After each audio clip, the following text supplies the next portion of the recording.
ফিলিস্তিনি প্রতিরোধ যোদ্ধারা বিভিন্ন ধরনের মর্টার শেল এবং স্বল্প পাল্লার রকেট আর্টিলারি ব্যবহার করে ইসরায়েলি বাহিনীর গুরুত্বপূর্ণ স্থাপনায় হামলা চালিয়ে যাচ্ছে। আর এই কারণে গাজার স্থল অভিযানে প্রতিনিয়ত ভয়াবহ প্রতিরোধের মুখে পড়ছে জায়নবাদী সেনারা।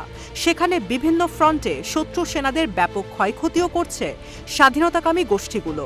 শুক্রবারও ইহুদি রাষ্ট্র ইসরায়েলের বিরুদ্ধে বেশ কিছু সফল অপারেশন চালিয়েছে ফিলিস্তিনি প্রতিরোধ যোদ্ধারা। এদিন একটি মেরকাভা 4 ট্যাঙ্ক সহ বেশ কয়েকটি ইসরায়েলি সামরিক যান ধ্বংসের কথা জানিয়েছে আল কাসাম ব্রিগেড। এছাড়া একটি জটিল অপারেশনে F-16 বিস্ফোরক ব্যবহার করে 2টি সাঁজোয়া যান ধ্বংস করেছে তারা। আল কাসাম ব্রিগেডের যোদ্ধারা ফ্রন্টলাইন থেকে ফিরে জানিয়েছে তারা শাওয়াজ টাইপের একটি ইউএফপি বিস্ফোরক স্থাপন করে হামলা চালায় এবং দক্ষিণ পশ্চিম গাজা শহরের তাল আল হাওয়াতে একটি ইসরায়েলি বহরে F-16 বোমা দিয়ে হামলা করে। তাদের যোদ্ধারা একইভাবে বিস্ফোরক ব্যবহার করে 2টি ইসরায়েলি মেরকাভা 4 ট্যাঙ্ক ধ্বংস করেছে।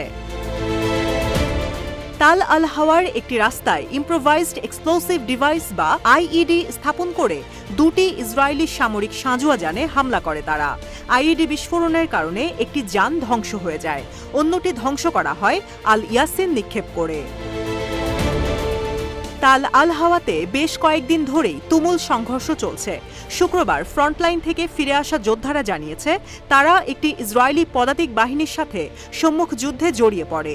এদিন আল মুজাহিদিন ব্রিগেডের যোদ্ধারা আল আকসা শহীদ ব্রিগেডের সাথে একটি যৌথ অভিযানের সময় একজন ইসরায়েলি সেনাকে জিম্মি করে। একই সাথে আল সুজাইয়াতে ইসরায়েলি বাহিনী অনুপ্রবেশের চেষ্টা করলে বাধা দেওয়া হয়।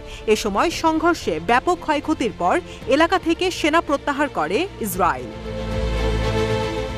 আল কাসাম যোদ্ধারা যে পয়েন্টে উত্তর গাজা উপত্যকাকে অবরুদ্ধ অঞ্চলের বাকি অংশ থেকে বিভক্ত করেছে সেখানে নেটজারিম ফ্রন্টে প্রতিরোধ বজায় রেখেছে।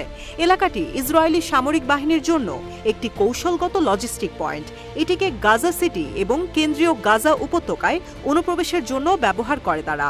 এখানে ইসরায়েলের বেশ কয়েকটি কমান্ড ও কন্ট্রোল সেন্টার রয়েছে। ফিলিস্তিন ইসলামিক জিহাদের আল কুদস ব্রিগেডও শুক্রবার ইসরায়েলি বাহিনীর সাথে সংঘর্ষে লিপ্ত হয়।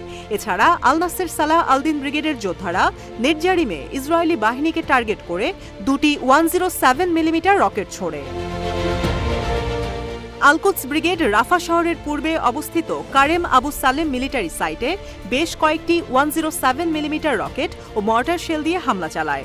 রাফার দক্ষিণাঞ্চলে ব্রিগেডটির মর্টার ইউনিট রাফা সীমান্ত ক্রসিং দখল করে দখলদার বাহিনীর ওপর ব্যাপক গোলাবর্ষণ করে। অন্যদিকে democratic front for the liberation of Palestine national resistance brigade Al Mujahideen ব্রিগেডের সাথে একটি যৌথ অভিযান চালায়। অভিযানে তারা আল সুজাইয়ার পূর্বে অবস্থিত নাহাল ওজ সামরিক সাইট লক্ষ্য করে রকেট হামলা চালায়। রাফার জর্জ স্ট্রিটে আল কাসাম যোদ্ধারা একটি ইসরায়েলি মেরকাভা ট্যাঙ্ক এবং সাঁজোয়া যান টার্গেট করে 2টি আল ইয়াসিন শেল নিক্ষেপ করে।